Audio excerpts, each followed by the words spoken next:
Speed news के पेश करदा हैं Prince majestic wedding mall, SYJ complex, चार मीनार।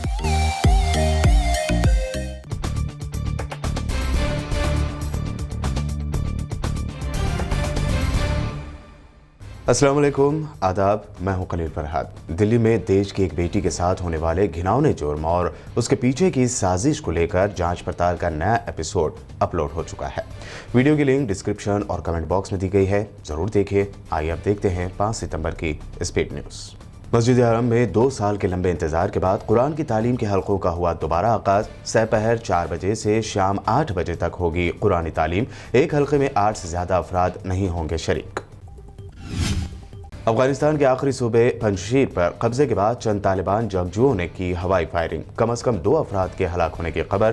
तालिबान तर्जुमान ज़बीहुल्लाह मुजाहिद ने सख्ती से हवाई फायरिंग से कर दिया मना। इमदाद की वसूली और डोमेस्टिक फ्लाइट्स के लिए काबुल का इंटरनेशनल एयरपोर्ट फिर से खोल दिया गया। कतर से हुई टेक्निकल टीम फ्लाइट्स की बहाली के लिए कर रही है मदद। तालिबान के इख्तिदार में आने के बाद काबुल में पहली मरतबा खेला गया T20 क्रिकेट मैच देखने आए शायकीन अफगान और तालिबान के परचम लहराते हुए आए नजर। यमन के हौसी बागियों का दावा, सऊदी अरब के आरामको ऑयल रिफाइनरी के करीब किया गया ड्रोन हमला, रिफाइनरी करनी पड़ी बंद। सऊदी अरब ने ड्रोन हमले को नाकाम बनाने का किया दावा। इराक के सूबे सलाहुद्दीन में IS ने किया बड़ा दहशतगर्दाना हमले में कम से कम 13 सिक्योरिटी एहलकार हलाक, मुतादिद हुए जख्मी। कई घंटों तक होती रही फायरिंग। अमेरिका की राजधानी वाशिंगटन में नामालूम हमलावरों ने पब्लिक प्लेसेस में की अंधाधुंध फायरिंग। कम से कम 3 लोगों की हुई मौत, 3 दीगर हुए जख्मी। ईरान की कोरोना वैक्सीन कोफ ईरान बरकत को सदर इब्राहिम रईसी ने बताया तमाम फॉरेन वैक्सीनों से ज्यादा बेहतर और असरदार। ईरान में ब्रिटेन और अमेरिकन वैक्सीन की खरीदारी पर लगाई गई है पाबंदी। सेंटर ने असली वैक्सीन की पहचान के लिए एक रोड मैप तैयार करके स्टेट गवर्नमेंट्स को भेजे हैं और कोविड वैक्सीन कहीं नकली तो नहीं, इसके जांच के दिए अहकामात। पहले से ही कोरोना की मार झेल रहे केरल में अब निपा वायरस ने दी दस्तक। 12 साल के लड़की की हुई निपा वायरस से मौत, मरकज को भेजी गई रिपोर्ट। टोक्यो पैरालंपिक्स में भारत का शानदार मुजाहरा, 5 गोल्ड मेडल के साथ हासिल किए 19 मेडल्स। ओलंपिक में हिस्सा लेने वाले 54 खिलाड़ियों को मुल्क भर से मिल रही है मुबारकबाद।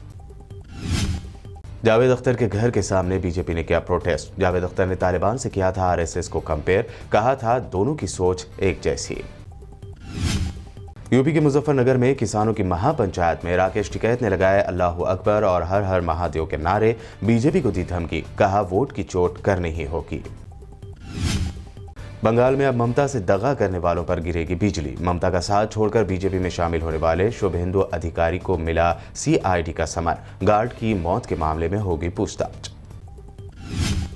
दिल्ली में देश की एक बेटी पर किए गए घिनौने जुर्म के खिलाफ पूरे मुल्क से उठाई जा रही है आवाज। बांसवाड़ा में तमाम सियासी व समाजी कायदीन व सैकड़ों नौजवानों ने मुतासरा लड़की के इंसाफ के लिए निकाला कैंडल मार्च। तेलंगाना में अगले 3 दिनों तक होगी खतरनाक बारिश। महकमा मौसमियात ने जारी किया अलर्ट। कई मकामात पर गरज व चमक के साथ बारिश का भी इम्कान। पिछली बारिश से बुरी तरह तबाह उस्मान नगर अब भी पानी में महसूर। रियासती महकमों की बेतवज्जोही से अवाम परेशान। मुताल्लिका इलाके की MLA सबिता इंदिरा रेड्डी पर अवाम ने जाहिर की शदीद बरहमी।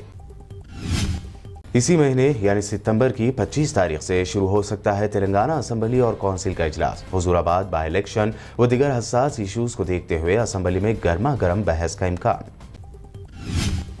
बंडी संजय ने CM KCR पर लगाए गंभीर इल्जाम। हार के डर से हुजूराबाद बाई इलेक्शन पोस्टपोन करने का दावा। साथ ही कारपोरेट स्कूल से मनमानी फीस का कमीशन TRS लीडरों को देने का भी इल्जाम। रियासत तेलंगाना में जोश व खरोश से मनाया गया टीचर्स डे। नायब सदर M वेंकैया नायडू ने दी मुबारकबाद। CM KCR ने अपने खुसूसी बयान में कहा टीचर्स होते हैं अनमोल। टीचर्स डे के मौके पर एजुकेशन मिनिस्टर सबिता इंदिरा रेड्डी ने कहा अगर मां बच्चे को जन्म देती है तो असातिज़ा उसे जिंदगी गुजारना सिखाते हैं। कोविड की वजह से कई डिपार्टमेंट्स को नुकसान होने का उन्होंने किया एतराफ। तेलंगाना बीजेपी सदर बंडी संजय की यात्रा में महाराष्ट्र के फॉर्मर CM फडणवीस ने लिया हिस्सा। KCR हुकूमत पर लगाया मरकजी हुकूमत की जानिब से दी गई रकम किसानों तक न पहुंचने देने का इल्जाम। तेलंगाना के मिनिस्टर केटीआर ने तेलंगाना के जंगलात में बंजर जमीन पर सीड कॉप्टर्स यानी ड्रोन्स के इस्तेमाल के जरिए बीजों के गोलों को बंजर और काली जंगलाती अराजी में डालने के अमल पर दिया जोर। आदिलाबाद में गणेश त्योहार को लेकर डिस्ट्रिक्ट कलेक्टर सत्या पटनायक की क़यादत में हुआ अमन कमेटी का अहम इजलास। कोविड प्रोटोकॉल पर सख्ती से अमल करने समेत जारी किए अहकामात। गणेश उत्सव में डीजे बजाने पर भी रहेगी पाबंदी। जिला विकाराबाद के धारूर मंडल के दोरनाल तालाब को अबूर करने की कोशिश में 2 लोग बह गए। एक शख्स को बचा लिया गया, दूसरे की तलाश होनोस जारी। ये थी आज की 25 अहम खबरें। हमारे चैनल को सब्सक्राइब, लाइक और शेयर जरूर करें। देखते रहिए BBN चैनल।